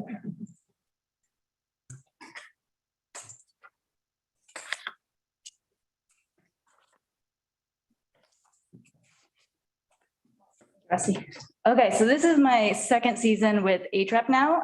My first one with kind of full operations. Sure you all remember 2020 pretty well. If it sticks out in your memory a little bit, we were not really in full operations last year. We still had a few limitations this year, but generally, this was my first time getting to see this program kind of in its full capacity, in full action, and see all the volunteers down at the beach and have full staff, and kind of see what it is that you guys had set up here. So I'm happy to see this baseline normal, since it kind of feels like I got here and there was a little bit of arrested development on what I could do with this program, since I wanted to see what it looked like first. So I just have here first a few of our kind of key highlights and key events that happened this year. We got a new communications coordinator, Andrew Tonnery. He joined us in March. Before Kari Henningsgaard was here for a few years, and she left for a full-time position and is still a partner with us over at the Wildlife Center up in Astoria. And we also had 2 Sea Grant scholars. So this is a national program. Ours comes through Oregon State University. And it's a program that we've been a part of since 2017. This is the first year that we've had 2 scholars come in instead of 1. And these scholars are undergraduate students, primarily from underrepresented minority groups. And they work with different groups and organizations that focus on for Sea Grant for ocean biology related or environmental sciences. And they work on a project that is beneficial for us as well as beneficial for them for kind of getting a start on a career and exploring career avenues for them. And then there was also with Friends of Haystack Rock, a year of the puffin. In response to the tufted puffin not getting designated as an endangered species under the Endangered Species Act, the Friends of Haystack Rock started working really diligently on advocacy for the tufted puffin within the California Current, letting people know that this is a serious issue, that there is population decline, that there is habitat loss and changes that we need to be aware of, and hopefully can organize some more local level and West Coast changes if we can't get that support from the federal government. They also updated the Oregon coastwide puffin survey counts through the U.S. Fisheries and Wildlife Services. We also had a meeting with Representative Suzanne Bonamici, and this was a meeting kind of about ocean policy, and that's sort of related to the tufted puffin. We talked about a little bit about our concerns that are on the horizon, a few of the things that we appreciate that she has been supporting and doing. And then the other thing I wanted to celebrate is we had our first kind of real viral social media post, in part thanks to Andrew joining us. So let's see, next. I just want to give a quick overview on what our staff looked like this year. It was our largest team to date. We had a total of 8 returning staff. It's in this little pie chart here. Those 4 class of work interns and the Sea Grant scholars, those are never going to be returning, so that portion will always be considered new. So I'm happy to see a 45% retention rate. And then we had 4 new hires that joined us this year. The commute differences are from where our staff is coming from.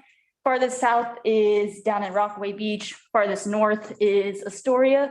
And then we have a couple who also come from Jewel. So that kind of shows the radius of the people who are really focused down on this rock with us.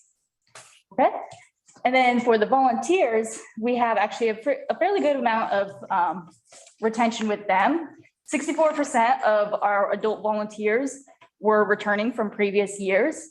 Among the junior volunteers, we had 18%. The total numbers here, by the way, is 61 unique volunteers this year.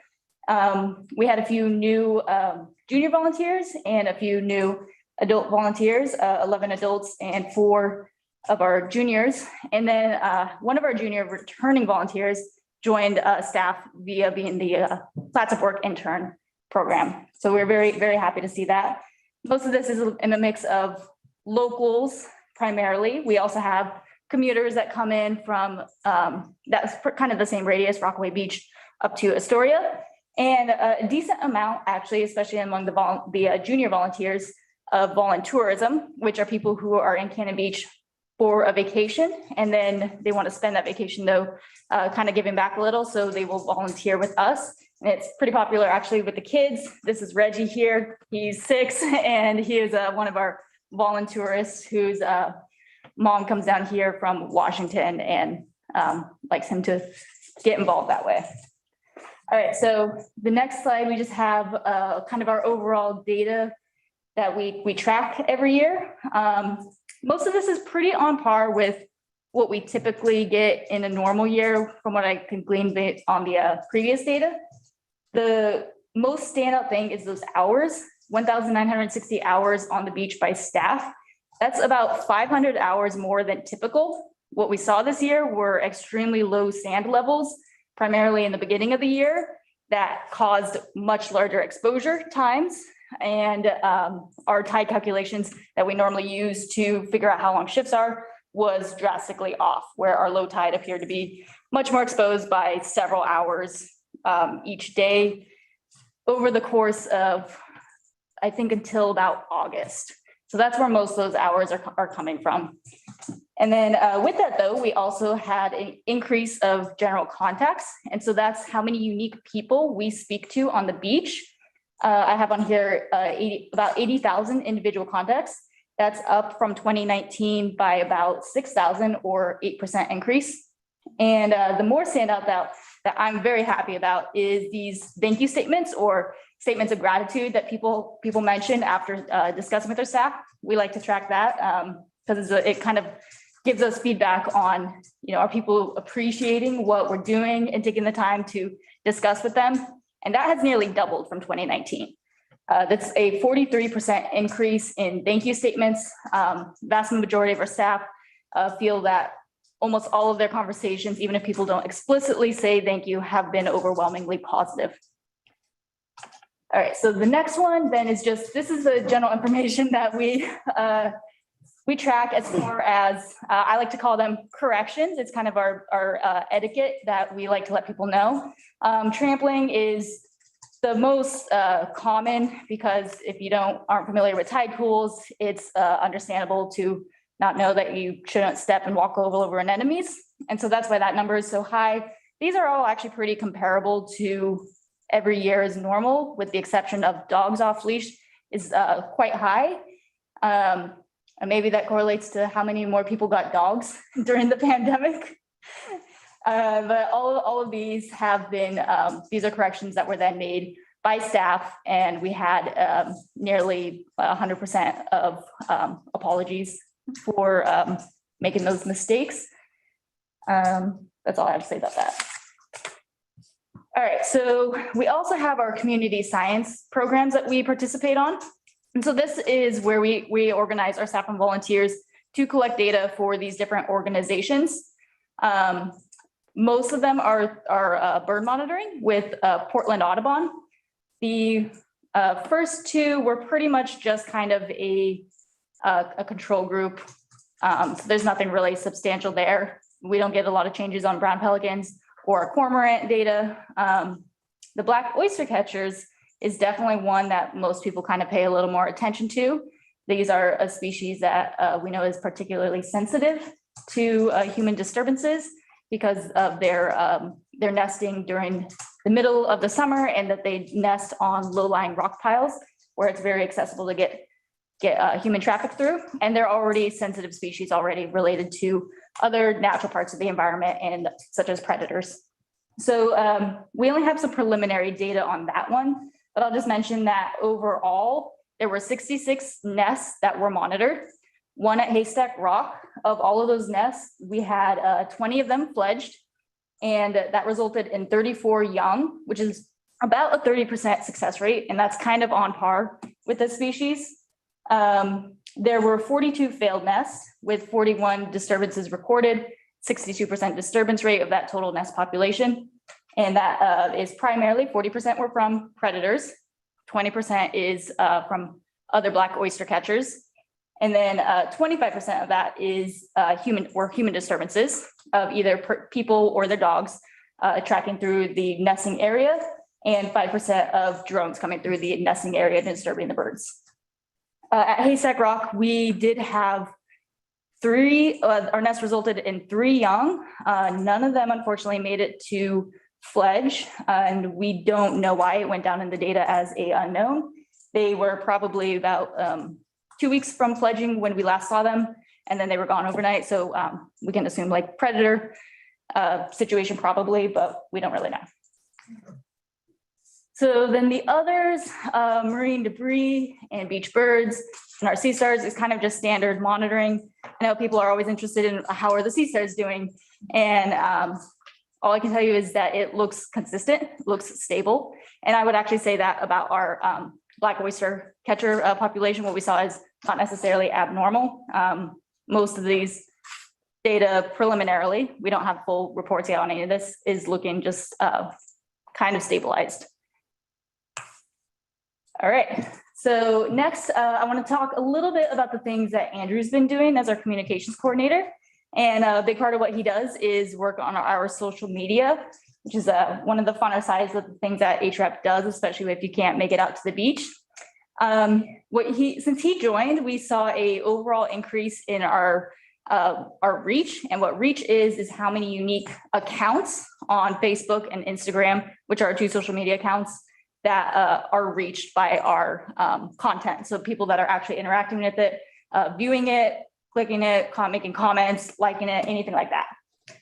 And then he was super proud of our first truly viral post, which was a really fun octopus post, by the way. And then when looking back at our Facebook data, we saw that 5 of our 6 top posts were from this year since Andrew has joined. So I just want to give him all the recognition. He's been a really great addition. If you're seeing some more of our pictures look really crisp and wonderful, it's because of his photography, and he's developed relationships with wildlife photographers in the area to get more close-up content than we previously had.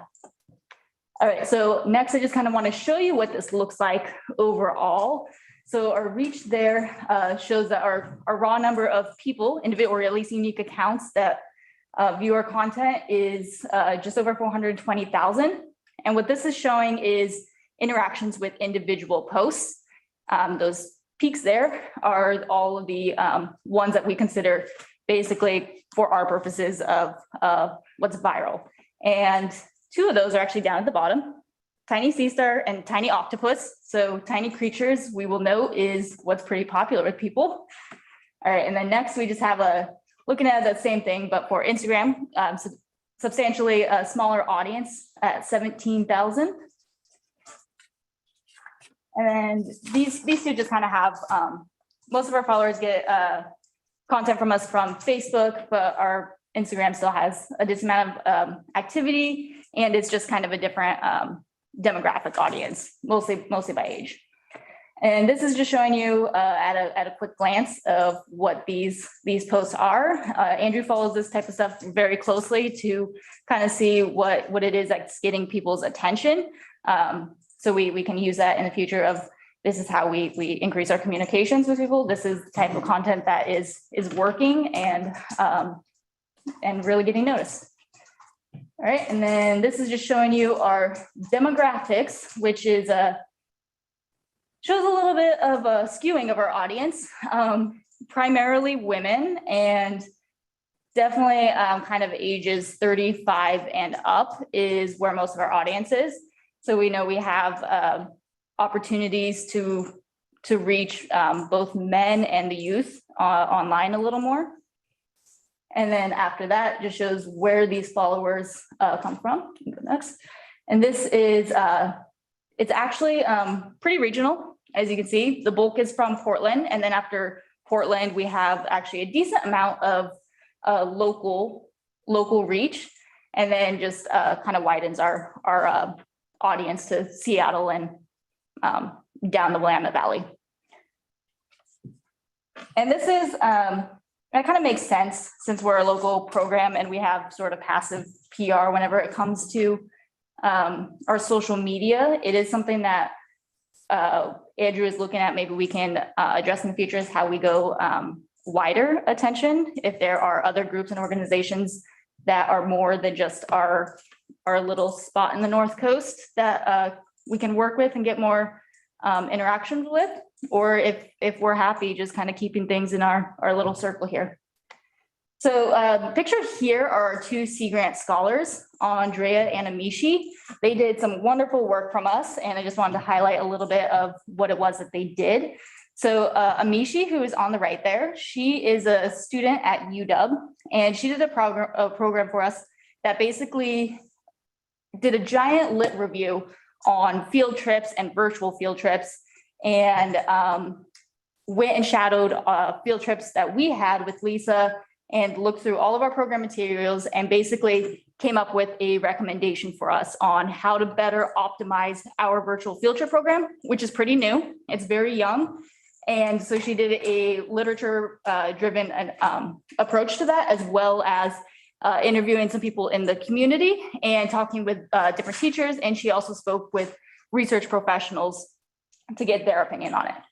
And basically what her recommendations come down to for us is 3 kind of key things that we can do. Address existing barriers of virtual field trips. So 1, getting students even to the field trip, or getting to a virtual field trip is the first thing that anyone can address. Second is more resources for teachers.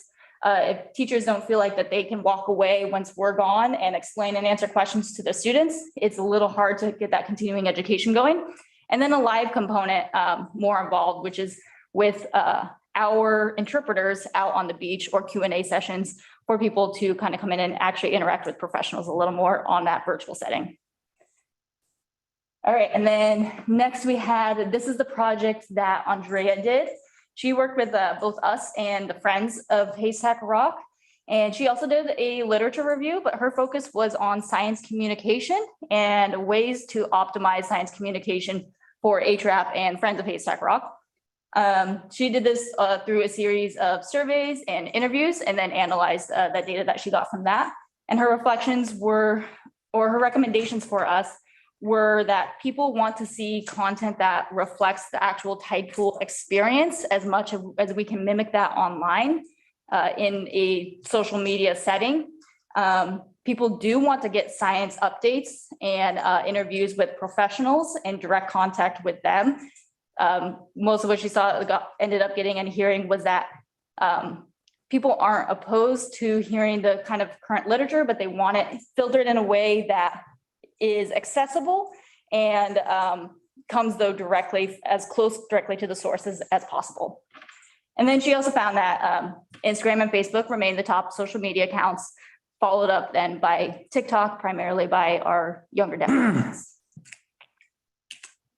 All right, so then I just want to talk about, after all this year, what we want to do with that and where we are looking ahead. And one of the first things that we are doing right now and working on is a massive website overhaul.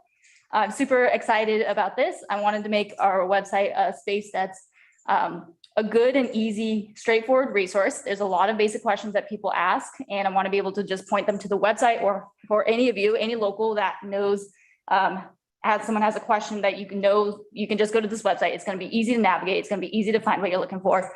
And then also has an interactive portion to it. So it's not just a static center that sits there. And the interactive portion actually comes from Amishi's project recommendations, and that is to create an online education center. And so that's going to be a big project that is actually going to be the work of future Sea Grant scholars, hopefully this next year, that they'll be able to work on, as well as a huge amount of work on the staff to basically create all this content that is downloadable, permanently stays up there, comes in different formats, separated by different age groups, so people know exactly what it is that they're looking for, and just a way to kind of bring this education both onto the beach as well as out at home, wherever people are. And then I want to also make sure that we are regularly updating our education materials and keeping on top of that. Part of that also is keeping our staff up to date on current scientific literature so that we are communicating the most up-to-date information. Formalizing the volunteer experience is one that I kind of wanted to work on for a bit, make it a little easier for people to drop in and drop out, as well as not feel too overwhelmed or confused when they first join as a new volunteer. So that's an area that I know needs a little bit of work that we're going to focus on.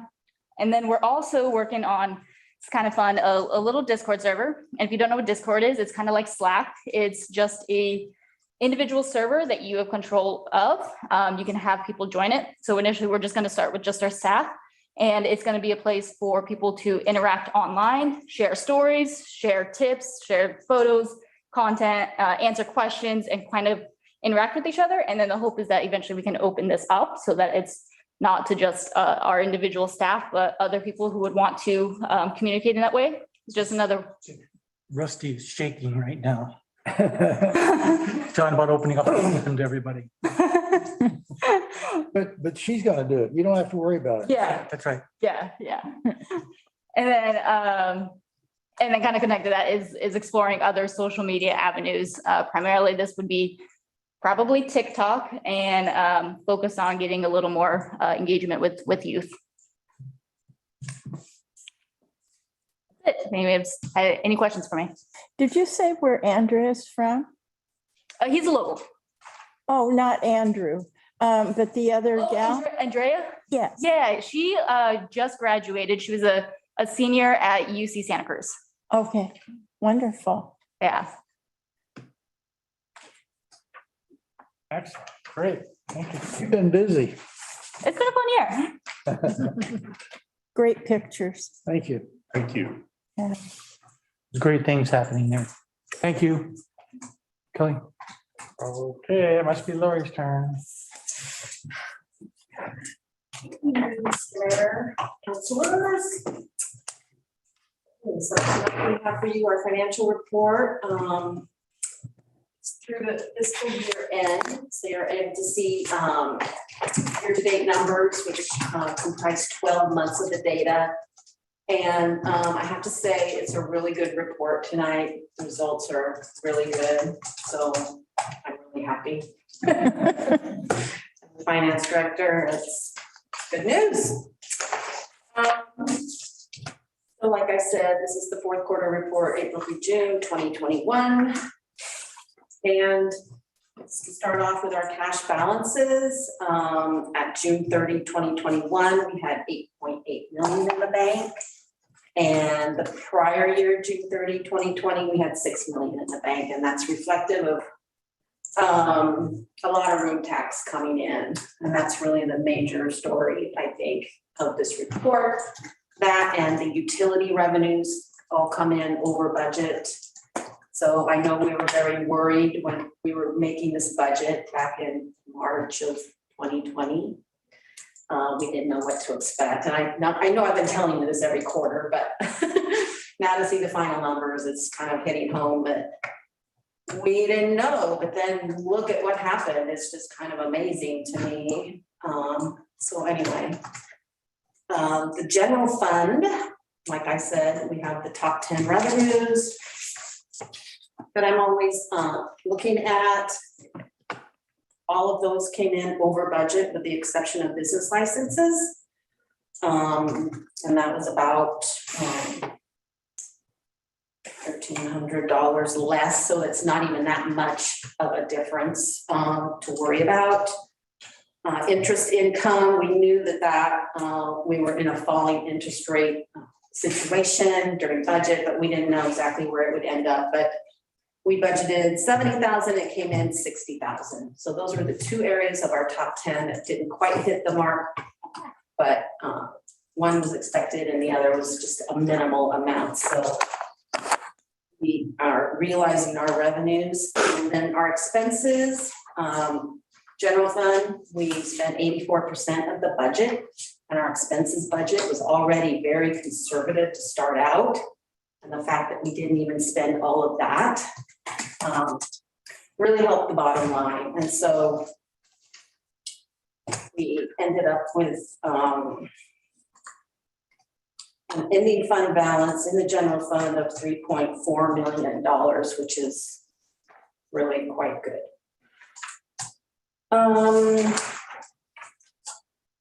So that's the general fund. Property taxes, everything just looks really good.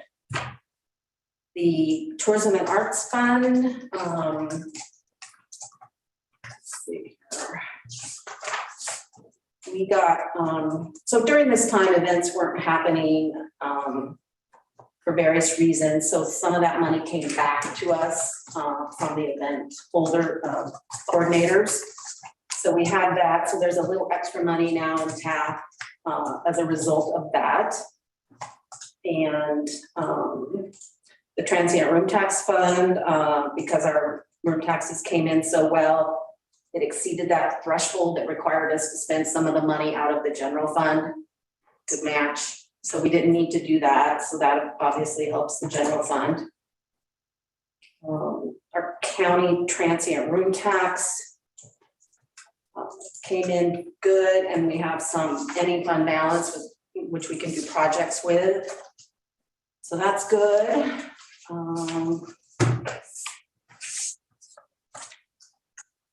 Really every program here after the general fund like on pages 5 and 6, all had ending fund balance that increased, with the exception of the roads fund and the affordable housing fund. Back when we were budgeting, we told you that we found a calculation error in the affordable housing construction excise tax attached to building permits. So we had to fix that, and we were able to go back and audit all of that information, identify where we needed to refund. And the refunds came out to be $78,315. So it was quite a bit of money. So that's why the affordable housing, we just had to, cut checks for everyone. So that's why the fund balance in affordable housing decreased by that much.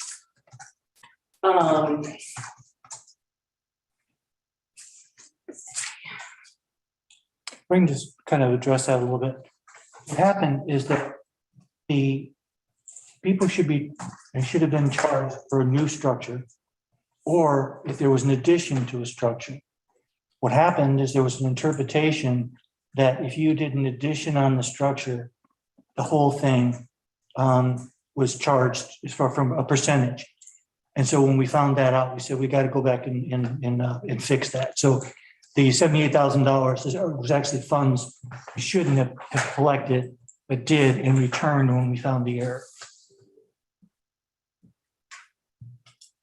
Okay, so page 8, here's the transient room tax final number, $5,528,362 for the year. It's the best year ever. The motel hotel tax makes up 88% of that revenue stream. And then there's 12% from vacation rentals that make up the rest of it. So you can kind of see how that works. Talked about tab.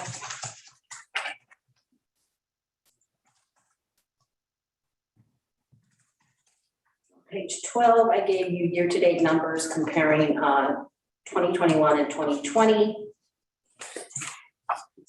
And most of these are positive variances. So you can just see that revenues in 2020 totaled 4.8 million. Revenues in 2021 on line 50 totaled 6 million. So that's how well things turned out. Page 14, this shows our fixed asset expenditures for the year and comparing that to 2020.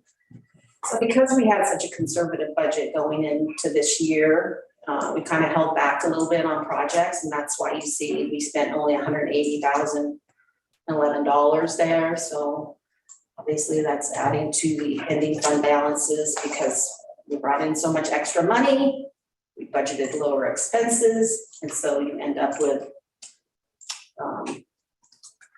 great ending fund balances that you can carry forward. So, do you guys have any questions? And going into this next quarter, I'll be presenting my first quarter report for the current fiscal year, and the room tax is still performing really great. So I feel good about it. Seems like it's gonna make it difficult preparing a budget because there's not the stability that we've had in past years where you kind of look at last couple of years and come up with a pretty good forecast.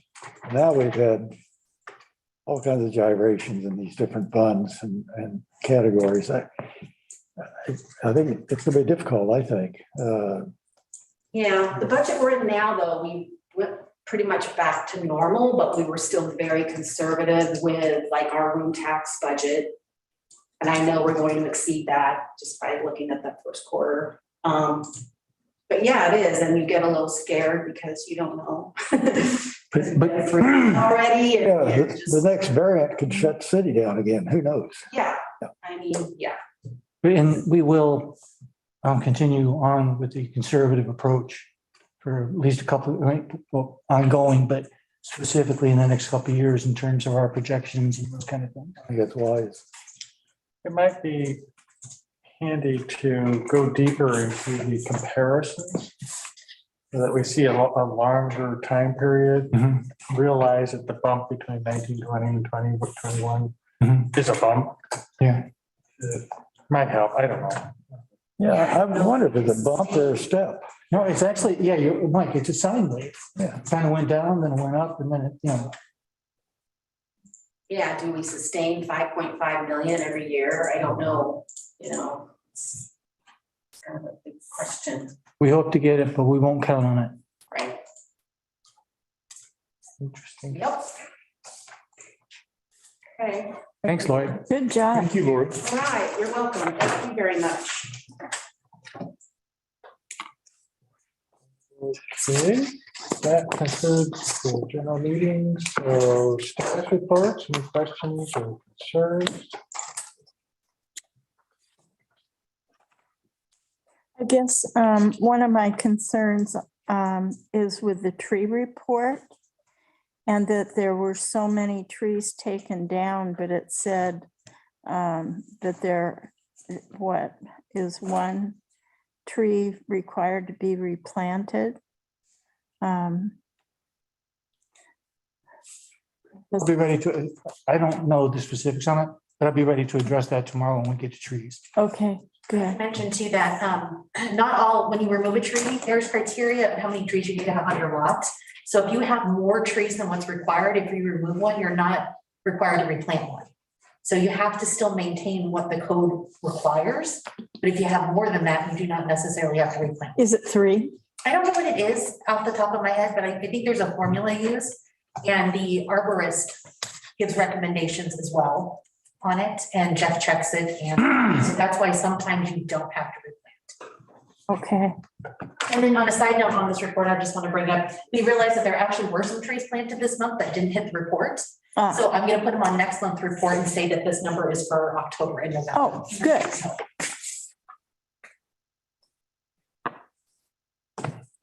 Anybody have any communications? I will just take, I don't know if you heard, Rick and I did a tour with the folks from Oregon State Health and Human Services, Emergencies Allocation Department, or something, big long title. And there's a group of them that came up to do a exercise down in Manzanita, and Rick and talked them into coming a day early and doing the tour here. And so we showed them this as an EOC, the little EOC at the Public Works, cash sites, and then he took them up into the mountains to look at the radio towers and stuff like that. From what I understood, their mandate is going to be how to pre-position supplies for situations, emergency situations where they have people that they have to take care of. This all came about because of the big fires in the Mid-Valley area up in the mountains, and when they had to relocate a whole bunch of people really quick. So now the state's going, oh, we might have to do this on the coast too. So it was an interesting crew. And I hope to be able to work with them more. I found it interesting that one of Sam's observations was that one of the conclusions of the group is they want Rick. Oh, they can have him. Don't worry about it. Let's stay here. Say anything for good of the order. Samara, 2 things. Okay. One, and we don't have to decide this now, but I would like some direction on how we handle late applications for committee positions. Because some came in, the last minute, and I'm sorry, we really don't have a deadline for somebody. It's like if we have it before the agenda goes out, then we go ahead and we put it in. But do you want us to, somebody gives one the day before the meeting? Do you want us to forward that? Do you want to consider it? Do you want us to forward it and say it'll be up to you if you consider it? So you can give that some thought, but because we don't have a deadline, it's hard to say we won't take your application because we can't say when the deadline was. So, and we have kind of, like I said, a soft deadline, which is the day we send out the agenda. The other thing is that I've had a family situation come up on Thursday afternoon, so I'll probably have to leave by about 2. To the degree possible, I will continue to listen in to the meeting.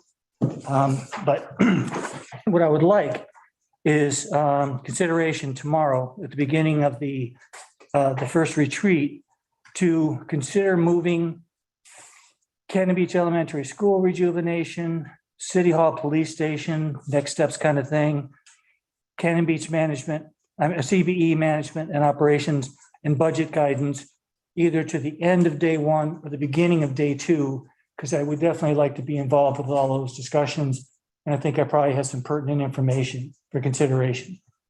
Bruce, could you send that to us in an email tonight? I can, sure. Have that to look at. Sure. Thank you. Okay, and that's all that I got. Thank you. Okay. Anything else? Then we are adjourned. Thank you. Thanks.